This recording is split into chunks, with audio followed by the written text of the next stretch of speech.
हे जगत जननी जगदम्बा, हे पार्वती, जब शिव और शक्ति, देवी और शंकर, भगवान शिव और जगदम्बा का या आदिक 33 कोटि देवताओं का जहां पर विशाल यज्ञ का आयोजन होगा, बड़े बड़े अनुष्ठान, बड़े बड़े यज्ञ जहां होंगे, उस यज्ञ में तुम्हारे और मेरे स्मरण से ये बीला जो फल है इसकी आहुतियां प्रदान करी जाए।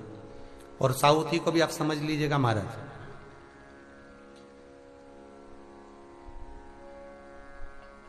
एक वो भी आप समझ लें कि जैसे अष्टमी तिथि या नौमी तिथि किसी भी महीने की,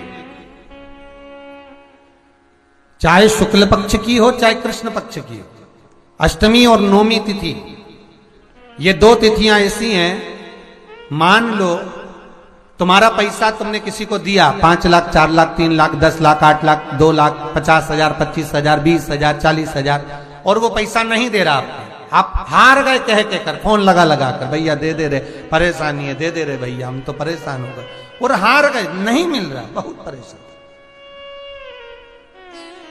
तो महाराज किसी भी अष्टमी या नौमी तिथि के दिन आप मां जगत जननी जगदम्बा का शिव के साथ में, शिव शक्ति का स्मरण कर कर देवी के नाम की 9 आहुतियां, सूखे बीले की, मतलब बीला जो सूख चुका है, फल जो सूख चुका है, उसकी 9 आहुतियां अग्नि में शंकर और सती के नाम से, शंकर और शिव के नाम से समर्पित करें, और आखिरी आहुति जो समर्पित करें उसमें थोड़ा सा भाग तिल का, और तिल भी काली नहीं चढ़ती उसमें, श्वेत तिल का भाग उसके साथ लगाकर समर्पित करें, और जिससे धन लेना है उसका नाम लेकर वो समर्पित करें महाराज, उसको सुध आएगी, और वो पैसा किसी भी हाल में आपके हाथ में थमाकर जाएगा ही, ये पक्का है।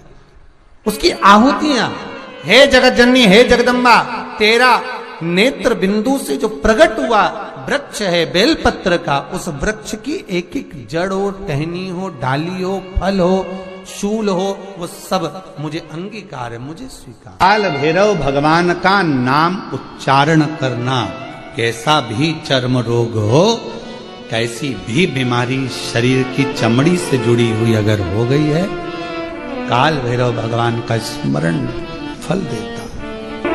भैरव भगवान का नाम लेकर जल समर्पित कर कर, मां भैरवी का स्मरण कर कर, जल की धार का स्मरण,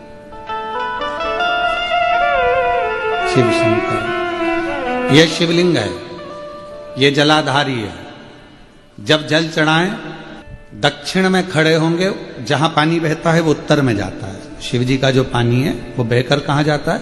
उत्तर में। तो जहां से पानी बहता है उसके ठीक विपरीत में खड़े होकर, बैठकर आप शिव जी को यहां जल चढ़ाएं। ओम भैरवाय नमः, शिव भैरव का नाम लेकर जल समर्पित करें, मां भैरवी का नाम लेकर यहीं से जल की धार यहां चढ़े। जो जलाधारी है गोल चौकोर, जो भी जलाधारी आपके पास के मंदिर में, वहां भैरवी का, मां भैरवी का नाम लेकर, पहले बाबा का भैरव शिव का नाम लेकर यहां, और मां भैरवी का नाम लेकर यहां जल समर्पित करें। जो जल चढ़ता है उसी जल का प्रोक्षण अपने शरीर पर करें, या थोड़ा सा झेल कर लाकर उसको पूरे जहां जहां तकलीफ है पूरे शरीर में लगाना प्रारंभ करें। डॉक्टर की दवाई भी खाते रहें, इलाज भी कराते रहें, और साथ में ये बाबा भैरव का नाम भी लेते रहें, आराम लगेगा, होगा। शिव तत्व की प्राप्ति का सुख है। भगवान भैरवनाथ का स्मरण, लोग कहें कि कई लोग कहते हैं शंकर जी अलग हैं, भैरव अलग हैं, कोई कहता है शिव अलग हैं, भैरव अलग हैं, कोई कहता है जगत जननी दुर्गा अलग है, भैरवी अलग। ना ना ना ना, ये व्यर्थ की बातों में आप मत पड़िए। शिव महापुराण, हमारी बात पर भरोसा नहीं तो शिव महापुराण की कथा लेकर आओ, गीता प्रेस गोरखपुर की, और शिव महापुराण की कथा को हिंदी में अपने घर में रहकर जब फुर्सत मिले तब पढ़ो, तो आपको ज्ञात हो जाएगा कि भैरव अलग नहीं है, शंकर का एक रूप काल भैरव के रूप में प्रकट हुआ है। शिव ही भैरव और भैरव ही शिव। हनुमान जी कौन है? शिव का, हम हनुमान जी को अलग नहीं मान सकते। शंकर ही हनुमान है और हनुमान ही शंकर है, दोनों में कोई भेद, हम उसको अलग नहीं मान सकते। दुनिया भले भेद करे वो अपनी जगह पर हमारी व्यासपीठ ये भेद करना नहीं सिखाती। हमारी व्यासपीठ तो कहती है राम ही शिव है, शिव ही राम है, दत्त ही शिव है, शिव ही दत्त, कृष्ण ही शिव है, शिव ही विष्णु ही शिव है, शिव ही विष्णु, सब एक में नजर आ रहा है। और सारे तीर्थ धाम आपके चरणों में, हे भोलेनाथ प्रणाम आपके चरणों में। शिव के अंतर्गत सब समान,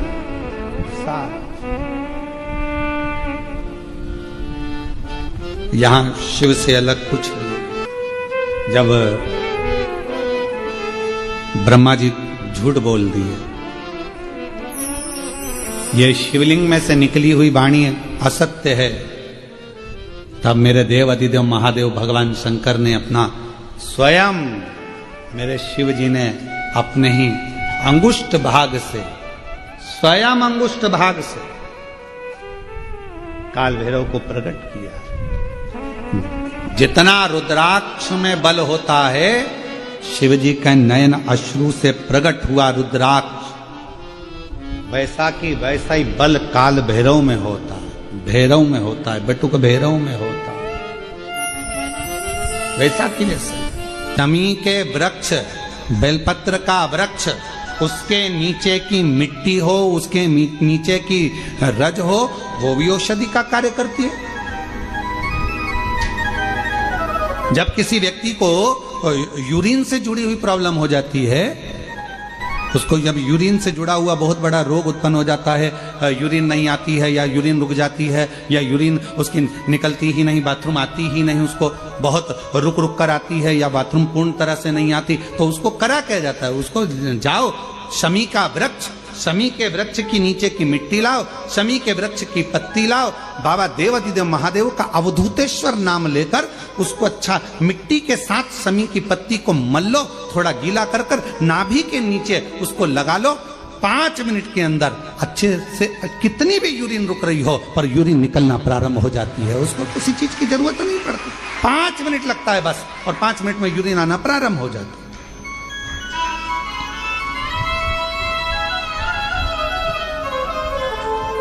उस शमी का वृक्ष, वो शमी का पौधा, वो शमी का वृक्ष कोई साधारण नहीं होता।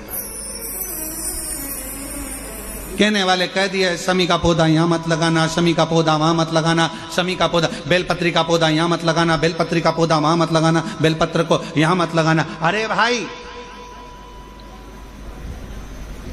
शमी का पौधा अगर तुम्हारे घर के अंदर है, शमी का छोटा सा पौधा यदि तुम्हारे घर के आंगन में है, शमी का छोटा सा पौधा या बेलपत्र का छोटा सा पौधा तुम्हारे यहाँ है, तुम्हारा घर का वास्तु दोष कितना भी बेकार हो, शमी का पौधा और बेलपत्र का पौधा सारे वास्तु को अच्छा कर देता है। एक शमी का पौधा, एक बेलपत्र का पौधा हमें सुख प्रदान कर देता है, एक पौधा।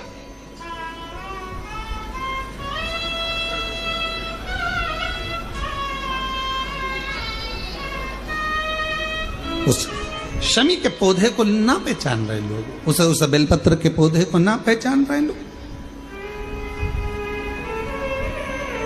पर एक निवेदन आपसे और है, अगर तुम्हारे गांव में, तुम्हारे नगर में, तुम्हारे शहर में, तुम्हारी कॉलोनी में, तुम्हारी सोसाइटी में शमी का पौधा हो, बेलपत्र का पौधा हो, बड़ का पौधा हो, पीपल का पौधा हो, चाहे आंवले का पौधा हो, किसी भी पौधे में आप कोई भी, जैसे दही चढ़ा देते हो, दूध चढ़ा देते हो या कोई ऐसा इत्र चढ़ा देते हो, निवेदन है आप अपने आसपास के बड़े बड़े पौधे में ये कोई भी चीज ना चढ़ाएं। कोई महाराज कितना भी बताए, पर उस पौधे के अंदर आप केवल जल चढ़ाएं, केवल जल। आप उसमें ना दूध चढ़ाएं ना दही चढ़ाएं। क्यों? क्योंकि पौधे में जब दही जाता है तो दही जाने के कारण, इत्र जाने के कारण, तेल जाने के कारण, कोई सामग्री जाने के कारण वो बड़े से बड़ा पौधा सूखने लगता है। हमारा करवत निवेदन है आपसे, उस पौधे में जब भी बेलपत्र का पूजन करने जाओ, ना दूध चढ़ाना, ना दही चढ़ाना, केवल जल चढ़ाना। आप बड़ के पेड़ की पूजन करने जाओ, केवल जल चढ़ाइए। आप आंवले की पूजन करने जाओ, केवल जल चढ़ाइए। आप शमी के पेड़ की पूजन करने जाओ, केवल जल चढ़ाइए। जल के सिवाय उसके नीचे ना दूध चढ़ाइए, ना दही चढ़ाइए, ना उसमें इत्र चढ़ाइए, ना तेल चढ़ाइए, ना कोई सामग्री चढ़ाइए। उसके नीचे केवल जल चढ़ाओ। क्यों? क्योंकि शमी ने स्वयं मंदार से कहा है, हे मंदार, शमी ने मंदार से कहा है, हे मंदार, जब कोई एक जल का पात्र लेकर हम पंच वृक्ष के नीचे आते हैं, जल का भरा हुआ पात्र लेकर आते हैं और जल समर्पित करते हैं, जब वो खाली पात्र हमारे वृक्ष के नीचे से जाता है तो वो खाली नहीं रहता, हम उसे लक्ष्मी से परिपूर्ण कर कर भेज देते हैं। ये शमी का है। अब ना जाने तुमको कौन कह देता है कि उसमें दूध चढ़ा दो, उसमें तुम्हें दही चढ़ा दो, उसमें ये चढ़ा दो, उसमें इत्र चढ़ा दो। किसी का कहना मत मानो, आप शिव महापुराण का कहना मानो। एक लोटा जल शमी के वृक्ष के नीचे चढ़ाओ, बेलपत्र के वृक्ष के नीचे चढ़ाओ, चाहे आप बड़े वृक्ष के नीचे चढ़ाओ, चाहे आप आंवले के वृक्ष के नीचे चढ़ाओ, चाहे पीपल के नीचे चढ़ाओ, पर जल चढ़ाओ। इसके सिवा कोई सामग्री। अभी हमने देखा कई लोग, अभी दीपावली के पहले हमने देखा भारत के भूमि में कई ऐसे लोग हैं जो ना जाने कहां से ऐसे लोग पृथ्वी पर आ गए हैं जो लक्ष्मी की पूजन करते हैं और अगले साल की लक्ष्मी को उठाकर पीपल के पेड़ के नीचे धरी आते हैं। आंवले के वृक्ष के नीचे रखे आएंगे, कहीं बड़ वृक्ष के नीचे रखे आएंगे। रोड के किनारे जितने वृक्ष लगे हैं, सबके घर की लक्ष्मी मैया, सबके घर की लक्ष्मी जी की मूर्ति, गणेश जी की मूर्ति, इस देवता की मूर्ति, उस देवता की मूर्ति, सारी मूर्तियां पेड़ों के नीचे रखी हुई है। तुम्हें कौन ने अकल दे दी ऐसी? तुम्हें अकल किसने दी ऐसी? कौन ने विवेक दे दिया कि घर की पुरानी मूर्ति को पेड़ के नीचे ले जाकर रख दो? तुम्हारे घर की पुरानी मूर्ति है, घर में एक बाल्टी लो, घर में एक टब लो, उस बाल्टी में पानी भरो, तुम्हारे घर की पुरानी मूर्ति उस पानी के अंदर डाल के रखो। जितने दिन में गल जाए, 15 दिन, 20 दिन, 25 दिन, जब गल जाए तब उस मूर्ति की मिट्टी को किसी पेड़ के नीचे ले जाकर डालो, पर अपने देवी देवता को किसी वृक्ष के नीचे ले जाकर मत रखो, उनका अपमान मत करो, उनका अपमान मत करो। ना जाने कौन ऐसा विवेक दे देता है तुमको, ना जाने कौन ऐसी बुद्धि दे देता कि भगवान की अगले साल की मूर्ति को गणेश जी की उठाओ, पेड़ के नीचे रखिया, लक्ष्मी जी की मूर्ति उठाओ, पेड़ के नीचे रखिया, देवता की मूर्ति उठाओ, पेड़ के नीचे रखिया। नहीं, उस मूर्ति को अपने घर की पानी की बाल्टी में, पानी में उसको गलाओ, मिट्टी इकट्ठी हो जाए तब पेड़ में डाल लिया, पेड़ में डाल। करोगे? अरे बोलो तो जम के कि यहां से सुनी और यहां से निकाल दी, बची कुची थी, कथा में से गए तो झटकार दी। घर के लोगों ने पूछा कथा में गई थी सी और कुबरेश्वर धाम क्या लेके आई? महाराज ने सुनाया तो बहुत कुछ था, समझ में नहीं आया करना क्या। समझो, हमारे देवता का अपमान हम क्यों करें? हमारे देवी देवता को लोग देखकर हंसते हैं। जब ड्राइवर गाड़ी चलाते हैं और पेड़ के किनारे पर जो मूर्तियां रखी रहती है, उनको तो मालूम ही नहीं है कि पेड़ के किनारे मूर्ति रखी है। उनने तो गाड़ी चलाते मुंह में गुटखा भरा हुआ है, तंबाकू भरा हुआ है, पिचकारी मार दी, वो तुम्हारे देवता पर गई। तुम्हारे को बददुआ नहीं लगेगी? तुमको अपशब्द नहीं लगेगा? जरा विचार करिए। इसलिए पेड़ों के नीचे मूर्ति रखना बंद करिए, उस मूर्ति को घर में ही बाल्टी में गलाओ, मिट्टी तैयार करके वो पेड़ के नीचे चढ़ाओ, स्वीकार हो। हमारी बात का लोगों को बुरा जरूर लगेगा, लग जाए तो फिर भी, वैसे भी हमारी बात का बहुत बुरा लगता है, तो इस बात का भी अगर बुरा लगे तो मैं हाथ जोड़कर निवेदन करता हूं, क्षमा करिएगा। पर हमारे सनातन धर्म पर कोई उंगली उठाए, हंसे, ये हमें स्वीकार नहीं है, ये हमें स्वीकृत नहीं है महाराज, ये स्वीकृत ही नहीं। शिव तत्व कह रहा, भगवान स्वीकार करें। शमी के वृक्ष के नीचे की मिट्टी और शमी की पत्ती, अवधूतेश्वर महादेव का नाम लेकर यदि यूरिन से जुड़ा हुआ कोई भी प्रॉब्लम होता है तो नाभि के नीचे गीली कर कर उस मिट्टी को लगाया जाए। 5 मिनट, 7 मिनट, 5-7 मिनट तो बहुत हो गए, 5 मिनट में आपको उसका फर्क दिख जाएगा। 5 युदिनाना प्रारंभ। शमी के पत्र में वो बल होता है, शमी के पत्र।